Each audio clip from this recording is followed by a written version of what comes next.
Сүлеймен мен Жайын. Сүлеймен пайғамбар бірде Алла тағалаға: «Я Алла, бір тілегім бар, айтсам орындайсың ба?» деді. «Айт, құлым», деді жаратушы. «Күллі мақлұқаттың 3 күндік ас ауқатын мен берейін, рұқсат етші», деді. «Рұқсат», деді Алла.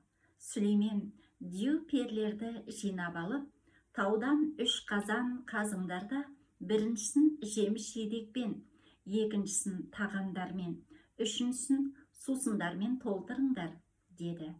Далаға ұшы қиырсыз дастархан жайып, ішіп жемді үйіп төгеді. 1000 перні сол жағына, 1000 диюды оң жағына қызметке қойды. Сүлеймен жиған тамағына қарап, мынадай астатөк ауқат жан жануар жәндік атаулыны 3 жыл тойдыруға жетеді ғой, деп ойлады да: «Бәрін айтыңдар, ризықтарын менен келіп жесін», дейді. Айтып аузын жиғанша теңізден көк жайын шыға келді. Ол: «Менің тамағым қайсы?» деді. Сүлеймен: «Мына жерден қалағаныңша ішіп же», деді. Жайын 3 қазандағы асты жұтып салды. Дастарханда дым қалмады. Ол: «Тоймай қалдым, тағы не бар?» деді. Пайғамбар сасып қалып: «Бары осы», деді.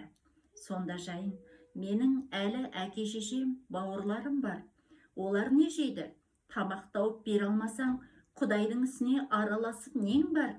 Көтер алмайтын шоқпарды беліңе байлама деген. Сенің кесіріңнен бүгін аш қалдық», деді.